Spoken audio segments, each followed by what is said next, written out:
กราบสบายดีและสวัสดีพ่อแม่พี่น้องหมู่เพื่อนเบิดสุขุสุขคนว่าจะอยู่ในประเทศหรือต่างประเทศก็ยินดีต้อนรับเข้าสู่ช่องบ่าวสีจันทร์ชาแนลคือเก่าพ่อแม่พี่น้องเนาะพ่อแม่พี่น้องมาพบมาพ่อกับบ่าวสีจันทร์ในมื้อนี้พี่น้องเนาะก็อยู่ที่พี่แหละพี่น้องก็อยู่ที่ผายบักพี่น้องเนาะก็อยู่ห้วยผายบักหนองบักพี่แหละพี่น้องเนาะก็ขึ้นกับเมืองเมืองจำพรพี่น้องเนาะก็อยู่บ้านหนองเป็ดเมืองจำพรพี่น้องเนาะแขวงสวรรณเขตนี่แหละพี่น้องเนาะแต่ว่ามีครอบครัวทางครอบครัวหนึ่งก็มีที่ว่าทุกอย่างอะไรพี่น้องก็เขาน้ำก็ขาดเคินนี่แหละพี่น้องเนาะก็แต่ว่าแต่มีคนมาสัมภาษณ์แล้วแหละพี่น้องเนาะแต่ได้เข้ามาก็ผ่านมาก็จะมาทักทายสบายดีทางเพิ่นพี่น้องเนาะพาพี่พาน้องมารู้จักนำกันอีกทีพี่น้องของบ่าวสีจันทร์นี่แหละพี่น้องเนาะก็ยังบ่เคยยังบ่เคยเข้ามายังบ่เคยเห็นเคยฮู้เนาะพี่น้องเนาะก็เข้ามาทักทายเพิ่นเนาะพี่น้องเนาะบ่าวสีจันทร์ก็สิพาพี่พาน้องก็ไปทักทายเพิ่นให้ฮู้จักพร้อมๆกันเลยกับบ่าวสีจันทร์เองเนาะพี่น้องบ่าวสีจันทร์ก็บ่เคยมาจักเทื่อพี่น้องเนาะโอเคพี่น้องก็สิพาพี่พาน้องเข้าไปทักทายสบายดีทางเพิ่นเลยเนาะพ่อแม่พี่น้องเนาะเป็นจังใดที่ที่ดินหรือว่าจังใดให้หน้าตากล้าลินร้อนตอนหญ้านี่เป็นจังใดเฮือนชานบ้านช่องนี่เป็นจังใดพี่น้องก็ไปทักทายสบายดีเพิ่นนำกันเลยเนาะพ่อแม่พี่น้องโอเคพี่น้องบ่เว้าหลายยายห่างเนาะพี่น้องเนาะโอเคพี่น้องโดยเนาะพ่อแม่พี่น้องพี่แหละพี่น้องอยู่ผายบักพี่น้องพี่แหละตอนนี้ก็อันนี้ก็จะอยู่จอมบักอยู่จะว่าหัวบักอะไรพี่น้องเนาะน้ำก็บ่ค่อยละบ่มีแล้วพี่น้องตอนนี้ก็เนาะอยู่ป่าอยู่ลงอยู่รอนนี่แหละพี่น้องหนองก็จะอยู่พุ่นแหละพี่น้องเนาะก็อยู่ทางโน้นแหละเนาะทางเพิ่นก็นั่งอยู่โฮมมาแหละพี่น้องเนาะเถียงหน้าบ้านช่องเพิ่นก็นั่นแหละพี่น้องเรือนชานของเพิ่นก็ได้เนาะพื้นไฟก็บ่มีหรอกพี่น้องเนาะพาพี่พี่น้องก็ไปทักทายสบายดีน้ำกันยังไงพี่น้องโอ้ยว้าวอย่างเด้ทางนั้นเนาะโอ้สบายดีเนาะสบายดี โดย จันและเอฟซีเว้าสิจันเบิดทุกคู่ทุกคนเนาะว่าเราก็ได้ก็โอ้ลมทั้งเพิ่นน่ะว่าสิจันได้ตามไทยเพิ่นเป็นจังไดเนาะสบายดีสบายดีเนาะโดยขออนุญาตถามทางซื้อเนาะให้แนะนำให้พี่ให้น้องได้รู้จักกันเนาะเนาะทางบุญเนาะบุญเนาะเป็นเลินเดินโดยกินไว้นางไหลฟังเลยเอาไว้ลมหนาวท่านเนาะลมหนาวอากาศลูกมัน3คนบ่แม่ลูกมัน3นางโอ้ลูกสาวเบิดมาจากนี่เนาะแม่ลูกสาวเบิดอย่าปากลูกอย่าปากลูกสาวเบิดก็ได้กำไรเท่านั้นแหละเนาะมีอายุจักปีเนี่ยเนาะอายุ6 ปีปลายหนังลูกสาวก็6 ปีปลายเนาะแม่อันนี้ได้3 ปีปลาย3 ปีคนนั้นปีปลายคนนี้บ่ฮอดปี5 เดือน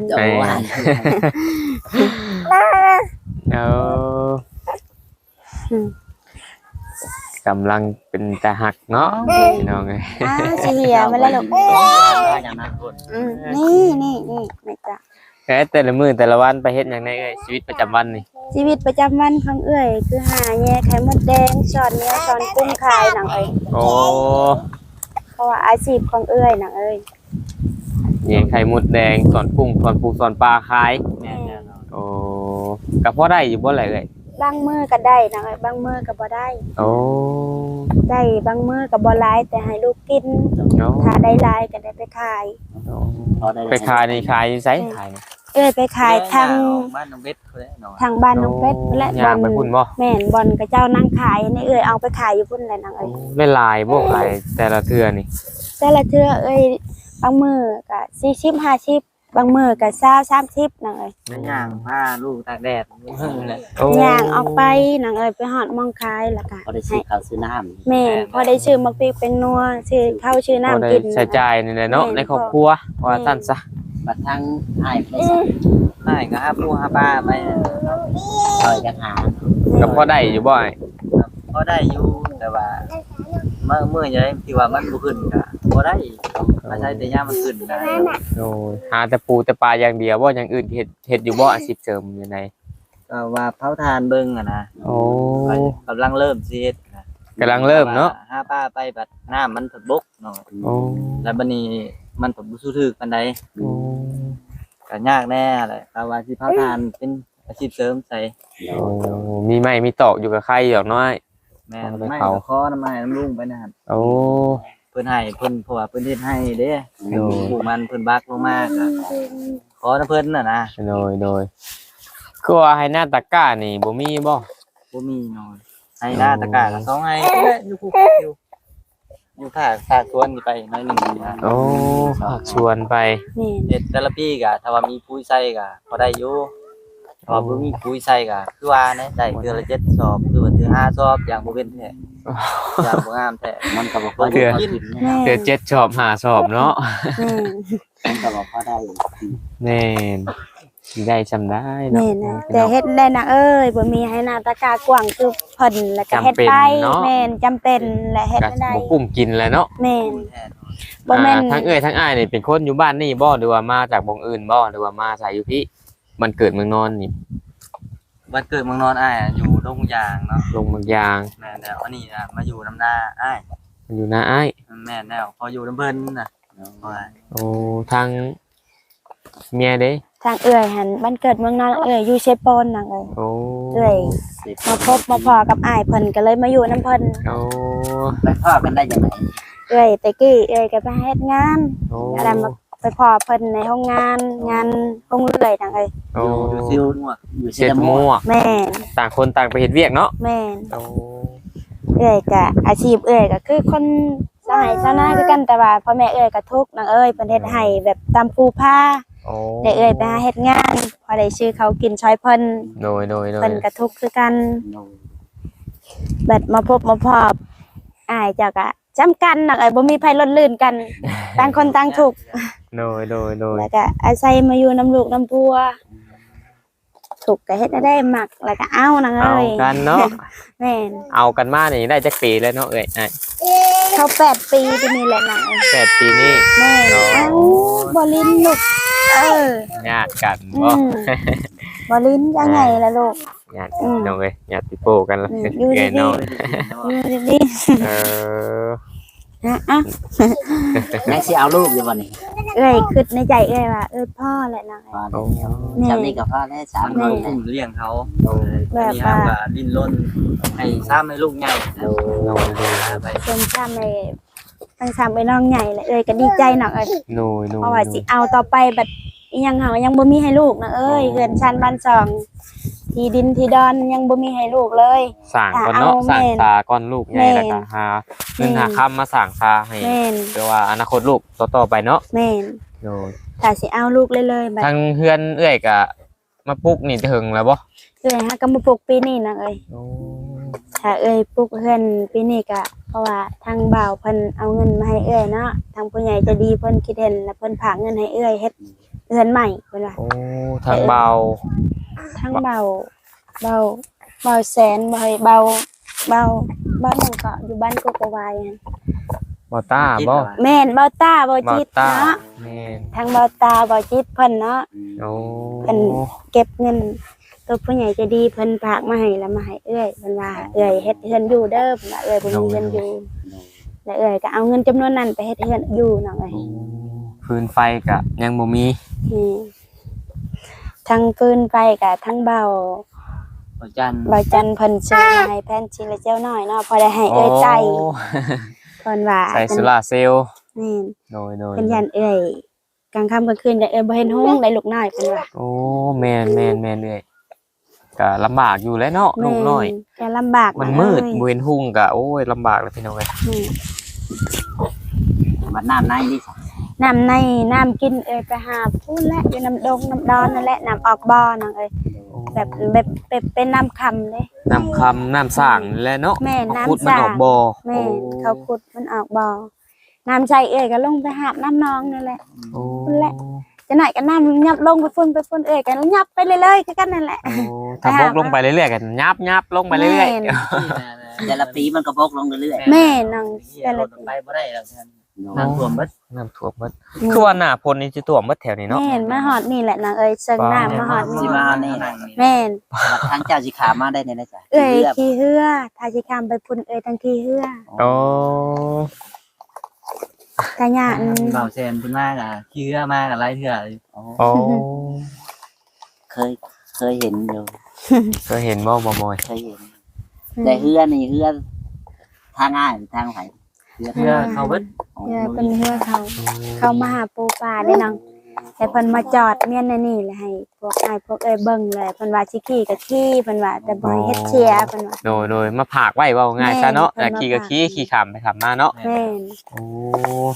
ถ้าบางมือ ใส่เหือเพิ่นได้ลงไปหาปลา โดย ถ้าบางมือเพิ่นบ่มา ถ้าว่ามือใดเพิ่นมากอ่ะถือว่าโจ๊ะ อ๋อโดย ใส่เฮือใส่แพเพิ่นเนาะเลี้ยงลูกเลี้ยงเต้า แม่นาย อยู่หากินหาอยู่หาอยากนี่แหละ ถ้า เนาะ อยากมาอยู่น้ำบ้านน้ำเมืองเพิ่นก็อยากอยู่น้องเอ้ยแต่ มันของกาแต่ว่าบ่มีดินอยู่น้องเอ้ย มุ้ยดินอยู่ แม่อดช้ำๆลูกใหญ่ยันว่าเขาเป็นมกเป็นใจเขาไปหาเฮ็ดงอกเฮ็ดงาน โอ้ ความหวังฮะของเอื้อยกับอ้ายพักแม่น้ำลูกหน่อย โดย แต่บ่ฮู้ว่า เพื่ จั อก ลู สิ ก ปี เป็น ใด ชิ้น ก็ ใหญ่ สิใหญ่ เนาะ แม่ จังใดก็สู้ๆต่อไปหากสิมีสักวันสักมื้อแหละเนาะสิเป็นของเฮาถ้าเฮาสู้บ่ถอยเนาะ แม่ อาจจะตอนนี้ก็ลำบากหน่อยหนึงเนาะภาระหลายเลี้ยงลูกเลี้ยงเต้านี่แหละหาหยังมากก็บ่พอสิได้เก็บได้กำได้โฮมหรอกเนาะก็มีแต่เลี้ยงลูกนั่นแหละตอนนี้ก็ นั่นนี่บ่ใครกุ้งใครเหนียวได้มากคือบ่คิดไปง่วย ซื้อพริกซื้อนัว ถ้าลูกบ่อยู่ดีมีแห้งอีกก็เอื้อยก็อุกใจอีกบ่มีเงินเก็บน้องเอ้ย เป็นไข่เป็นยังรถล่างกับบ่มีนะ โดย ต้องยืม เป็นแต่ว่าให้ผักให้เขาซื้อยามากินทายให้ จ้ะ แต่ มัน นี่เข้าไปกับไก่พอสมควรเนาะ แม่ ทางมันก็ยากพอสมควร ทางขยะ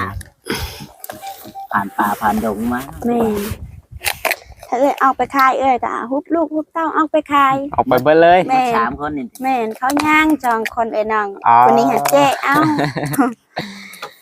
ไก่พอสมควร สมง2ชั่วโมงบ่ได้งานเนาะ ย่าง ในบ้านแท้เขาไปขายกับบอนหัวปูน โอ้ ทางแหวกเข้าบ้านน้องเป็ดใหญ่เลยเนาะ โอ้ วันนั้นแหละ ดูว่าทางอย่างคุณบอก แม่นเอ้ยนางขายนั่นแหละ ไก่พอสมควร ไก่พอสมควรเด้อบ่อยๆคือว่ามีสวนมันบ่ปลูกมันปลูกอย่างบ่ปีนี้ ปลูกน้ำลุงนะเอ้ย โอ้ ลุงเป็นดุดเพิ่นเป็นผู้ดุดเอ้ยเป็นผู้ปลูกช่วยเพิ่นบางมือเพิ่นมาเพิ่นก็ปลูกบางมือเพิ่นบ่มาเอ้ยก็ปลูกถาเพิ่น โอ้ก็เพิ่นรุดแล้วเนาะเพิ่นรุดให้เฮาปลูกน้ำกันว่าง่ายซะ แม่ ให้เฮาเบิ่งเฮาครัวเฮารู้แล่นเนี่ยเนาะ แม่ ไก่ทางนี้เอาแห้ง แม่ โอ้ ถ้าเป็นเงินต่อไปเพิ่นให้เท่าใดเอ้ยก็เอาหนังเอ้ยก็บ่ได้ว่าหยัง โดย เพราะว่าเพิ่นอาชีพเพิ่น เพราะว่าดินนี่ก็ดินของเพิ่นแม่นบ่ แม่ดินแบบเอ้ยสิเว้าจะแจ้งว่าเอ้ยมาอยู่พี่เนาะมีผัวเอ้ยเขา4คนไอ้น้องแล้วก็มีเอ้ย4อีกแล้วก็เขาแบบดินดอนตัญญาแม่ย่าเพิ่นปั้นให้เนาะผู้ละให้ช่องให้ โอ้ นะแต่ผู้สิเอาให้หน้าคือเอ้ยเอาให้หน้าเอ้ยก็เอาช่องให้แล้วเพิ่นเป็นผู้เอาดินเพิ่นผู้เอาแบบเป็นดอนแล้วเพิ่นเป็นผู้เอาหั่นน่ะ โอ้ ปันกันเอ้ยน้อง โดย บ่ได้ผู้เดียวนะเอ้ยหลายคนเอ้ยน้องก็บ่ติอันนี้เพิ่นก็บ่ได้มีอีหยังหลาย ก็เลยปันกันแหละเอ้ยน้องเพิ่นคิดเห็นเอ้ยบ่มีเพิ่นพาเอ้ยเฮ็ดหยังเอ้ยก็เฮ็ดต่อไปน่ะเอ้ย โดย เชื่อมชามพอได้เงินเลี้ยงลูกเลี้ยงเต้า โอ้ เลี้ยงได้ทุกอย่าง แม่ บ่จกน้ำนั่นเด้ยมันเปื้อนน้ำ กันนิบาต ให้น้องเพิ่นกันเนาะ อืม ตายแพงกันนะฮักอยู่ได้บ่อยมีของฝากของต้อนน้องเพิ่นอยู่บ่ได้ชื่อมาหรือว่าติดไม้ติดมือมาอยู่บ่ มีกันเล็กๆน้อย โอ้น้ำจิตน้ำใจเด็กๆหน่อยๆเนาะ ขอบใจบ่าวด้วยลูกขอบใจเด้อเอ้ย ๆแต่จะกินได้ เนาะ มาแย่ลูกเงาะเลย แม่เพิ่นงอกบ่ฮะ ใจโอ้ เบ้อเลยเนาะเอื้อยหญ้าเลยงอกแล้ว มาให้ลูกมาให้ มาให้มาให้เอานี่ไว้ เอาบ่ล่ะ ไม่ได้กินนะว่าไงเอาไหม มาเอาเลยลูกเนาะ ไปเอาลูก ขอบใจบ่าวด้วยชายอยากได้ขอบใจด้วยลูก มาเอาเนี่ยเอานั่ง บ่ นะ แกะนะอันนี้มันลักไล่ มาแม่บ่เอาให้เลยเอาแม่เอาแม่ เอาไหม เอาไปซื้อขนมไหม เอาแม่บ่าวให้ลูกขอบใจบ่าวไว้ เออ อืมขนมคือกันลูกเอ้ย 4,000 บาท เออ ให้น้องไปซื้อ 4,000 บาทบ่บ่บอล 4,000ขีด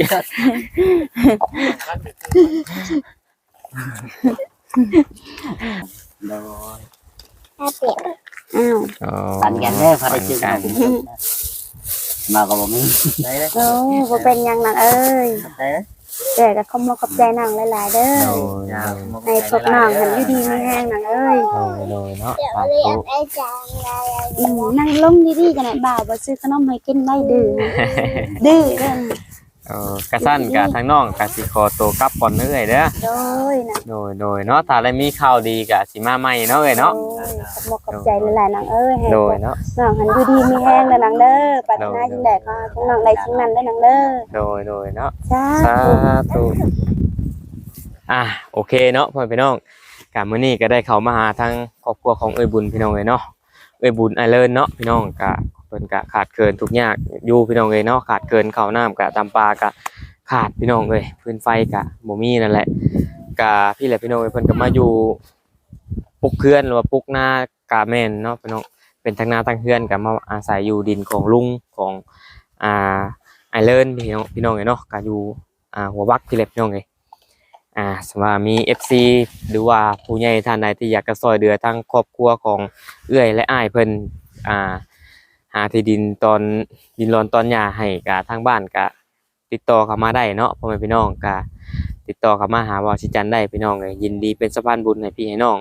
เนาะพ่อพี่น้องเนาะถ้าว่าได้ไปเว้าผิดพลาดประการใดกะขอโทษขออภัยเด้อพ่อแม่พี่น้องก็สำหรับคลิปนี้กะว่าสิจันกะสิขอตัวลาก่อนเนาะพ่อแม่พี่น้องกะสำหรับพบกันในคลิปหน้าเนาะพ่อแม่พี่น้องเนาะสำหรับคลิปนี้ก็ขอตัวลาก่อนอื่นก็ขอกล่าวคำว่าสบายดีพ่อแม่พี่น้อง